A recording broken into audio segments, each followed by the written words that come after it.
اور مفتی صاحب اسی تناظر میں سے انہوں نے کہا کہ اگر کوئی مشکل میں ہے تو اس کا مکافات عمل بھی ہے، مطلب اس نے کچھ غلط کیا ہوگا تو اس کی، یہ بھی کوئی عمومی اسٹیٹمنٹ تو اس کو اطلاق نہیں ہو سکتا۔ اس سوال پوچھنے کا مقصد یہ کہ کبھی ہم یہ بھی دیکھتے ہیں کہ کچھ لوگ جن کے بارے میں پورے معاشرے کی رائے ہوتی ہے کہ بڑے اچھے لوگ ہیں، عابد ہیں، عالم ہیں، نیک ہیں، ہم دیکھتے ہیں وہ بھی دنیاوی پریشانیوں سے محفوظ نہیں رہ سکتے، بیماریوں میں ہوتے ہیں، تو انسان سوچتا ہے یار اس نے تو شاید زندگی میں غلط نہیں کیا ہوگا، اس کے ساتھ یہ کیوں ہو رہا ہے؟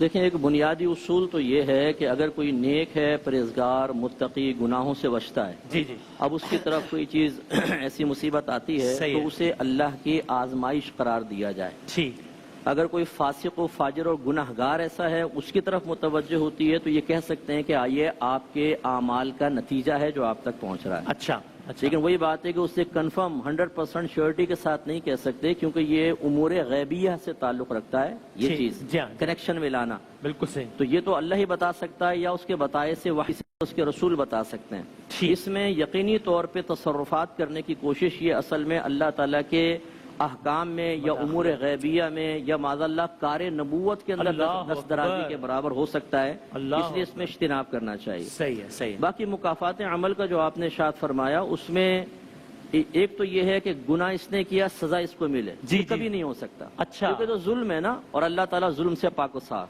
صحیح ہے، ہاں، کسی کی برائی کا اثر پہنچ سکتا ہے۔ باپ شرابی ہے، بیٹے نے دیکھ کے شراب پینا شروع کر دی، جی جی جی، تو ہم کہیں گے بھئی تیری وجہ سے دیکھ وہ بھی شراب پینے لگا۔ اس کو کوئی مکافات عمل قرار دے کہ تیرے برے عمل کا دیکھا نتیجہ کیا نکلا، یہ تو ہو سکتا ہے۔ اچھا، کہ عمل سے عمل منتقل ہو جائے، لیکن یہ نہیں ہو سکتا کہ باپ یہاں گناہ کرے تو اللہ تعالیٰ دنیا میں یا آخرت میں بیٹے کو پکڑ لے۔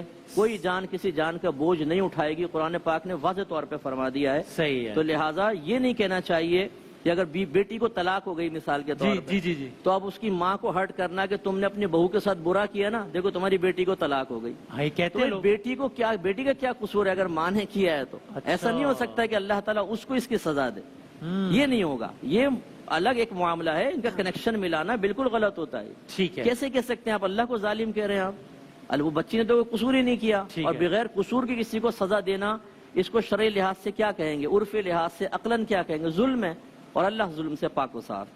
ہاں، یہ ہے کہ ماں کے اثرات آ سکتے ہیں، مثلا کہ ماں بدتمیز تھی، شوہر سے بدتمیزیاں کر رہی ہے، اب بیٹی نے بھی شوہر سے کی، ماں کی تربیت کاملہ کی بنا پر، تو وہی اثرات مرتب ہوئے جو والدہ نے سہے تھے، اس کا نتیجہ یہ ہو سکتا ہے۔ پھر ہم کہہ سکتے ہیں تمہارے عمل کا نتیجہ دیکھ لیا، دیکھو وہ بھی، ہاں، لیکن سزا اس طرح کی یہ تصور نہیں ہوگا۔ ٹھیک ہے، بالکل۔